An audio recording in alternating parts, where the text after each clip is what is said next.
Adam, first-time caller. Good morning, sir. Welcome to the show. Hey, good morning. Thank you for having me. Yes, sir. Thanks for calling. Get it off your chest. First of all, I just want to say thank you so much for everything you guys do. I've been listening for a little over a year now. I don't remember how I came across you. I think it was YouTube. Yes. I've gone back and watched all your YouTube videos. I've listened to all your podcasts. I continue to listen. I just want to say I really appreciate everything y'all do, standing strong and facing the world head on and telling the truth. And it's done a whole lot for me, and I really appreciate it. Wow. Thank you, man. I'm glad. Thank you for that. Yes, sir. My question is, and I don't mean to beat a dead horse, but it's the forgiveness thing, forgiveness of parents.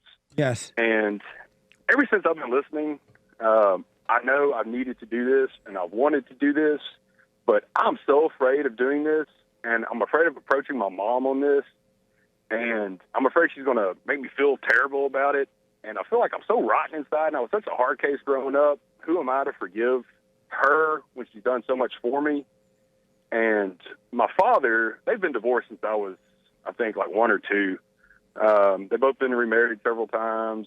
I've got, half brothers and sisters on both sides. You said before it's easier to forgive your father than your mother, and I see that. I don't talk to my father much. I didn't see him much growing up.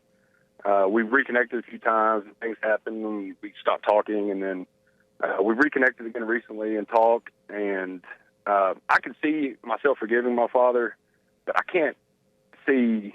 I'm afraid to forgive my mother. I understand. I totally understand that. How old are you, Adam? I'm 39. Oh, okay. The reason that is easy for the father, because most people, most men and women, boys and girls, don't hate their fathers. They yearn for their fathers. Their soul is yearning for the father, but they hate the mother because it's the mother who has passed on her anger to them by being either aggressive or pushy or too weak and cunning and stuff like that. So they resent the mother, and that's why. And when you have anger in your heart like that, the nature of anger is fear. The children of anger is fear and doubt and worry, insecurity, suicidal thoughts, depression, overeating, oversexing, overlying, shyness. All that is all those things are the children of anger. But when you forgive, then God takes the spirit of anger away from you. All those things disappear too, and you're made whole. When I had to go and forgive my mother and face her, I was like 38 or so. And the closer I got to the house where she was staying, the fear would just overtake me. And the reason I had the fear, it was because I had the anger. And in anger, you have no love. Satan is your father, and in him there's nothing but destruction, which means fear and doubt and all that.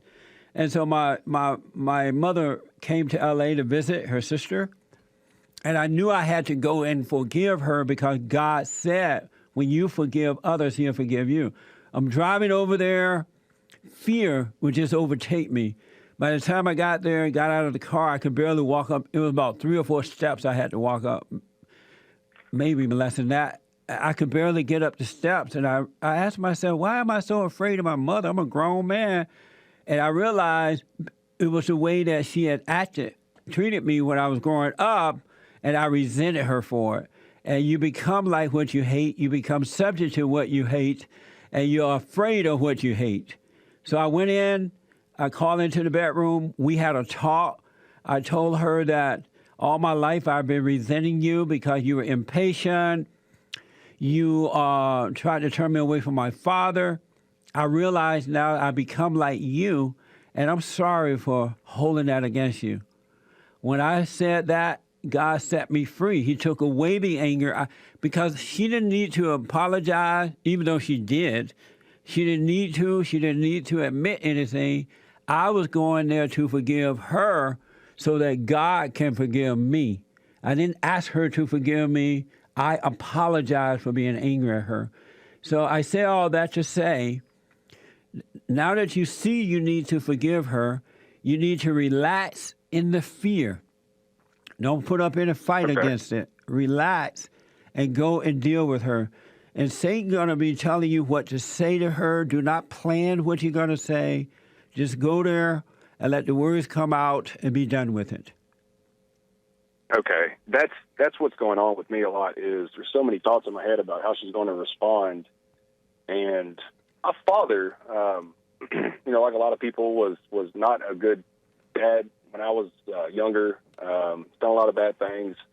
Understand he lost his father when he was young and was raised by his mom, who was a domineering mom, and that's helped me understand his issues just from listening to you talk about taking on the spirit of things you hate. And that's why your father ended up marrying his mother. He had a dominating mother, so he ended up, as I said, you become attracted to what you hate. You can't get away from it until you forgive. So he ended up marrying a woman just like his mother, and when you came along, he couldn't deal with his wife, so he ended up allowing her to destroy you. He did. That's exactly what happened. Yeah. And can I ask you one thing? And I know I'm in my head right now, and I know we're supposed to doubt every thought. It's so hard, though, to do that. I know my mom's going to say, what was I supposed to do? Let you stay with him, let you be around him? He was such a bad guy. I don't know how to combat that, how to counter that, because it's such a good argument to me. What do you do That's a good question. Don't plan what to do. You might not have to respond to it at all. Go there and let the words come out. If she come up with a bunch of crap, God would give you what to say. You might not have any response to it because your only purpose is to forgive her for hating her. You don't need to argue this about her. You may not have to respond at all. Don't pre-plan. Just wait on God and let him guide you. Okay. I think that's what I'm doing. I'm planning on a debate instead of just going to forgive. Right. You're not going there for a debate. And see, that's not you that's planning that.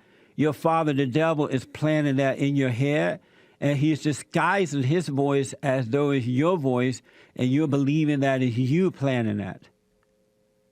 Okay. I see that. And I have been doing the doubting every thought as best I can. Yes. And I'm seeing how much of it is so untrue in my head. Yes.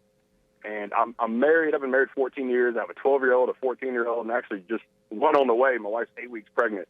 And I see the spirit of my mom inside of me. Yes. And it's made me be a weak man. Yeah. And it's not allowed me to be the kind of man I wanted to be for my wife and my boys. Yes, sir. And I know more than anything, that's the most important thing I need to do. I need to be, God over Christ, Christ over man, man over woman. I need to be in that position. But I'm being it now in a fake way because I'm trying to be it instead of just being it. And it's not working out the way I guess it should be. And my wife doesn't respect the way I'm trying to be because I know, and she knows it's fake. And I'm not, because I have forgiven my parents, and I still hold the spirit inside of me. And so I'm trying to be manly and the man of my family, but it takes all this will and effort, I guess, to be it, and it's not real, and it doesn't get the results that I guess I need to have, because I truly do want to be a living being. So, Adam, you cannot, Yes, sir. You're not going to be able to be a father and a husband because until you overcome the spirit of your mother, you have her spirit, and so you're dealing with life in the way that a woman would deal with life because you're operating from the wrong spirit. And when you go and forgive your mother, God is going to take that spirit away from you and give you his nature, your natural foundation that's built on love. It's a solid foundation built on love, which is patience and endurance and all that. Then you could be the father and the husband that your heart desires. Yes, sir. That is really what I want, and I realize how badly I need that, and I'm so far from that, and that is exactly what I want to be, and have that inside of me, because I do feel the spirit of my mom in me. Yeah. And as a man, because I'm a big guy, I'm 6'2", 240, I do construction work, but I have the spirit of my mom in me. Isn't that amazing? I understand. Yeah. And I just need to get rid of it. And it's killing me. Yes. And it's killing my family. Yes, sir. And I want to be alive and a living being, and have my family be that, and my kids to see that example, and for my wife to see that. And I want to tell you that the fact that you said that you're so far away from it, but what I want you to know, the fact that you can see this is right at hand. It's not far away at all. Because if it was far away, you wouldn't be able to see it. It right at hand is near, and it's it's just right there. Once you have this forgiveness with your mother and just apologize for being angry at her, then you're just going to be brought into the kingdom of heaven, and you within, and you can live your life. So it's at hand. It's not far away at all. Okay, that makes complete sense. Yeah, that's why to be you able can to see it. Yeah. And I've also been doing the silent prayer. Good. It's fantastic. When I do it consistently, it changes so much about me. Yes. The way I see the world, my attitude, just the way I feel inside myself. Wow. I just feel better. When I stopped doing it, because I do stop, I went out of town and I got off track and I didn't do it for a few days, and it was hard to get back to it again. I noticed so much bubble up when I stopped doing it. Yes. Like, it almost felt worse than before. And when I do it, it simmers it down.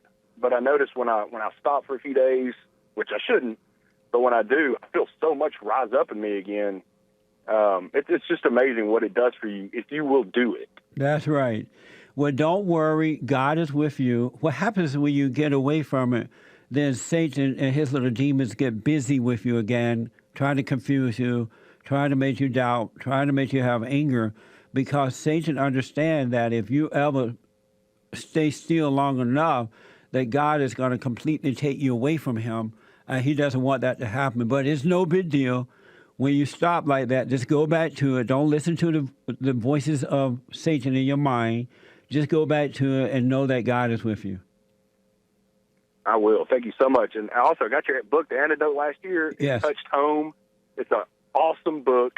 And I actually just got in the 7 Guaranteed Steps to Spiritual, Family, and Financial Success. I got it in the other day. And thank you, Andre, if he's listening. Yeah, he's listening. For getting the book out to me. He said right on. And I appreciate you signing the book as well. That was so cool. Good, man. I'm gonna frame it. Can I say one more thing real quick? I don't want to keep your other callers on hold, but there's a poem by Rudyard Kipling called "If," and it describes manhood. Yes. And it just, when I heard it, it seemed to me something that it's similar to what you talk about, and it so seems like it's Trump to me. It describes Trump. Yes. And, and manhood, the way you describe it. But it's called "If" by Rudyard Kipling. So if you had a chance to listen to it, I think it's just a wonderful thing to hear. It's so similar to what you preach about. I love that poem.